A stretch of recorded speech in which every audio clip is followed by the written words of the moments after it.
2-3 రోజుల నుంచి ఒక పెద్ద పులి ఈ రాజమండ్రి చుట్టుపక్కల గ్రామాలు తిరుగుతుంది. మనకందరికీ తెలిసిన విషయం ఇది. సో ఈ పులి ఇప్పటివరకు ఎటువంటి మనుషుల మీద దాడి చేయలేదు. రాత్రిపూట తిరుగుతుంది, పగలు రెస్ట్ తీసుకుంటుంది. సో ఈ సమయంలో ఒక 5-6 పశువుల్ని చంపి ఒక 2 పశువుల్ని కూడా సేవించింది. సో ఈ పులి రాత్రి యాక్టివ్ ఉండడం వల్ల మనమందరూ అప్రమత్తంగా ఉండాలి. చుట్టుపక్కల గ్రామస్తులు కూడా రాత్రి తిరగకుండా 5-5:30 లోపలనే మనము ఇంటిలో ఉండడము సురక్షితం ఉంటుంది. ఈ పులి సురక్షితం ఒకటే కాదు, మనం ఇక్కడ ఉన్న ప్రజలు, గ్రామస్తులు, పశువులు కూడా సురక్షితంగా ఉండాలి అంటే మనం పశువులను కూడా మనము ఒక చోట కట్టుకొని మనము సురక్షను కాపాడాలి. అదేవిధంగా ఈ పులి ఇప్పటివరకు మనుషుల మీద ఎటువంటి దాడి చేయలేదు. దాన్ని పట్టుకోవడానికి అన్నీ మనము ప్రిపరేషన్ చేసాము. దానికి అవసరమున్న అన్ని ఎక్విప్మెంట్స్ వచ్చాయి. ఒక నేషనల్ లెవెల్ ఒక టీము అది పూనా నుంచి వచ్చింది. వాళ్ళకి చాలా ఎక్స్పీరియన్స్ ఉంది ఈ రెస్క్యూ ఆపరేషన్లో. వాళ్ళు ఇంతకుముందు ఆల్రెడీ 3000 పైగా రెస్క్యూ ఆపరేషన్ చేశారు. ఒక 5 మంది వచ్చారు.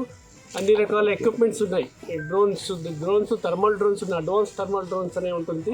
DJ-40 అనే అడ్వాన్స్ అది కాకుండా ఈ వెబ్ కెమెరాస్ ఉన్నాయి. అది కాకుండా వాళ్ళు ట్రాప్ కెమెరాస్ తెచ్చారు. సో PTZ ఫిక్స్ కెమెరాస్ అన్నీ ఉన్నాయి. సో ఎటువంటి ఎక్విప్మెంట్స్కి ప్రాబ్లం లేదు. కానీ మనకు ఈ పులి మనము తిరిగినప్పుడు మనము కూడా చుట్టుపక్కల ఉన్న గ్రామస్తులు మనకు సహాయం చేసి వాళ్ళు డిస్టర్బ్ చేయకుండా ఉంటే, పులి మన పశువులను చంపినప్పుడు కానీ పులి తిరిగినప్పుడు కూడా మనము దాన్ని డిస్టర్బ్ చేయకుండా ఉంటే మనకు క్యాప్చర్లు ఈజీ అవుతుంది. అతి త్వరగా క్యాప్చర్ చేస్తున్నామని మనము ఆశ ఉంది. అదేవిధంగా additional teams, RRT teams, rapid response teams, police teams కూడా అడిషనల్గా డిప్లాయ్ చేశాము. ఈ రోజు నుంచి సుమారు 20 పైగా టీమ్స్ ఉన్నాయి. సో ట్రాకింగ్ కూడా కంటిన్యూ అవుతుంది. సో ఇది కంటిన్యూ అవుతుంది. మనకు ఒకటే ఛాలెంజ్ ఏమంటే డిస్టర్బ్ చేస్తున్నాము.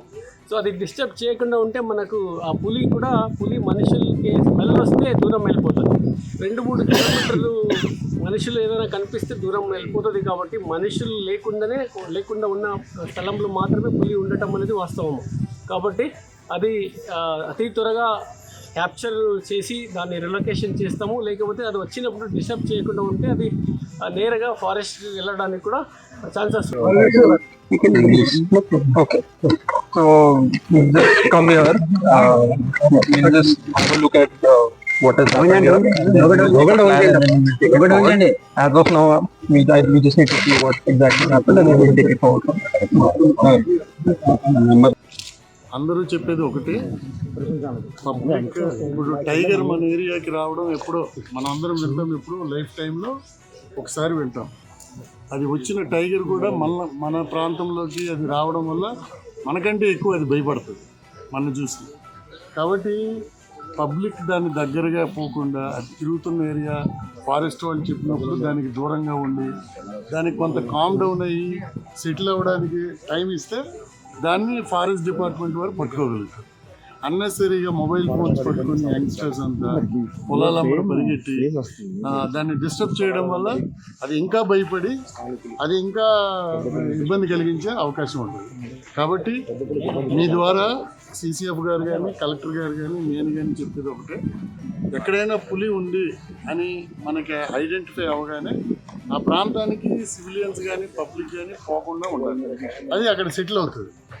లేదు ఆ ఏరియాలో సౌండ్ చేస్తాము, ఇవన్నీ చేస్తామంటే మళ్ళీ మరొక 10 కిలోమీటర్స్ వెళ్ళిపోయి మళ్ళీ మార్నింగ్కి ఇంకెక్కడో కనిపిస్తారు. సో అందరికీ మీ ద్వారా విజ్ఞప్తి, even village secretary and police side నుంచి కూడా ఎవ్రీ విలేజ్లో, అడ్వాన్స్గా ఉన్న విలేజెస్లో యాజ్ వెల్ యాజ్ చుట్టుపక్కల విలేజ్లో కూడా అందరికీ మేము క్యాంపెయిన్ చేస్తున్నాము అన్ని సేఫ్టీ మెజర్స్ పాటించమని. సో ప్రజలందరూ సహకరిస్తేనే ఆ పులిని ఫారెస్ట్ వారు, జిల్లా యంత్రాంగం కలిసి దాన్ని పట్టుకునే అవకాశం ఉంటుంది. అన్నెసరీగా మీరు చాలా మంచి పని చేశారు మీడియా వాళ్ళు.